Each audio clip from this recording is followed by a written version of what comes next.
Today we're going to be taking a look at a Batman figure from a Batman movie which I feel personally is kind of underrated. No, not that one. If I meant that one, I would have said the worst Batman movie. No, today we're going to be taking a look at the McFarlane Toys Batman Forever Batman figure.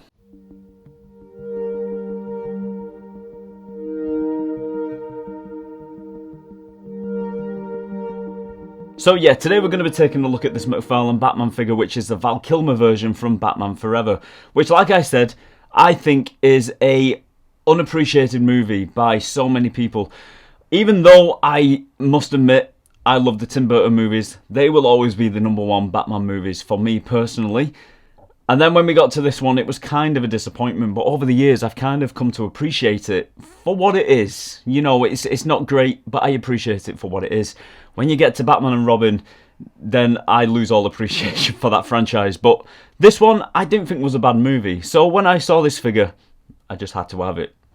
Okay, so without further ado, let's crack this bad boy open.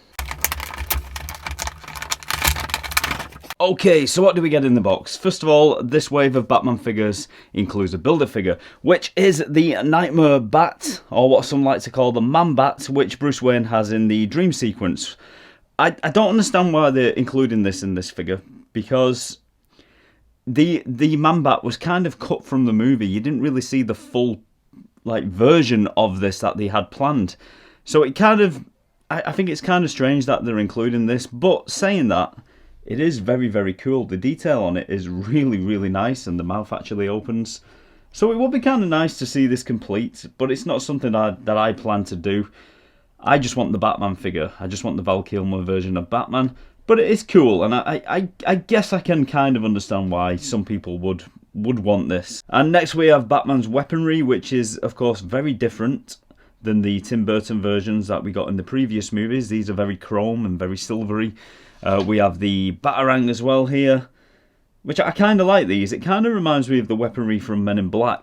I was kind of digging these when it first came out. And of course the smaller Batarang there as well. And we actually get an extra pair of hands so we can actually hold those chrome Batarangs. Of course we get the McFarlane trading card, which features Val Kilmer's Batman. That's kind of nice. And we also get this extra large flight stand, which at first I thought was for Batman. But I can't find any kind of way to fit this figure onto this stand. So I've come to the conclusion that it's actually for the Man-Bat Builder figure. And then we have Val Kilmer's version of Batman. And I've got to say, this is a very, very nice figure. I think it's very, very nicely sculpted. It does look like Val Kilmer in the cowl. It really does. But I do have some small issues with it, which I'm going to get into right now. Okay, so first of all, the likeness to Val Kilmer is most definitely there in the cowl. It's almost perfect, actually.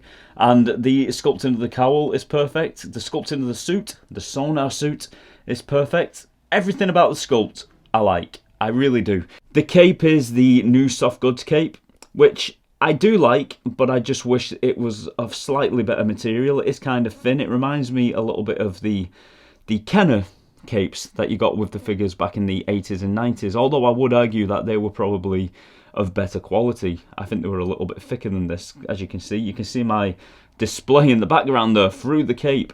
But it is a nice touch to have the soft goods cape, and I do appreciate it. Now, here is the main problem I have with this figure. It's the colour of the suit. In the movie, he's wearing a kind of black, silvery colour. But this figure has got the colour right on the main body and the legs and the arms. But when it comes to the cowl and the gloves and the boots, for some reason McFarlane has decided to paint them black. Why have you done this? This Batman suit should be the same colour all over it. Unless I'm mistaken, I'm pretty sure I'm right. And for some reason, they've decided to do this. Put black cowl, black gloves and black boots.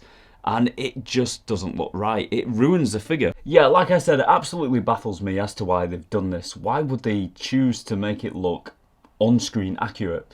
I believe in the multi-pack that they released not long ago, where they had all the different Batman figures from the different Batman movies, I believe that this was all the same colour. All the suit was the same colour, which is how it should be, how it was in the movie. So the reason behind doing this, I can't quite put my finger on it. I'm guessing they wanted to make it look variant, so that people who had the multi-pack will also want to buy this, you know, for the hardcore collectors. But for me, who didn't get that multi-pack and was looking forward to this figure coming out, it's kind of a disappointment. And I could paint it myself, but why should I go to that bother of painting it? And let's be honest, I probably wouldn't do a good job at it either, because I'm not that great with a paintbrush. I'm okay at doing little touches up here and there, but to paint the whole figure, even if it is one colour, I just know that I would mess it up and I'd make it look worse. When McFarlane could have just give us the right figure with the right colours. It's kind of a shame. But saying that, it is a nice figure. And it's really nice sculpted, and it does look like Val Kilmer. It really does. And I've waited for the day that they actually do release an affordable Val Kilmer Batman figure that I can have in my collection, along with my Keaton, my Affleck, my Patterson, and my George Clooney. I've got to have them, even though the George Clooney version, in my opinion, and everyone's opinion, was the worst. He kind of killed Batman for a while. I'm still a fan of that movie, if that makes sense. I'm a fan of watching it because it's a bad movie. It's kind of legendary now, and it's a movie that I had to own, so I also had to own the figure. So on the whole, am I disappointed with this figure? Not really. I'm about 20% disappointed, 80% happy, because McFarlane always do deliver a very nice figure, in my opinion. 9 times out of 10, you get a nice figure from McFarlane, and you can tell it's quality, and the attention to detail is it's just the attention to detail when it comes to the paint job. It's such a damn shame that they've actually opted to do this. It's kind of, it's annoying a little bit, but on the whole, I think the figure is very nice, and I do recommend that if you haven't got the one from the multi-pack, you should most definitely pick this one up.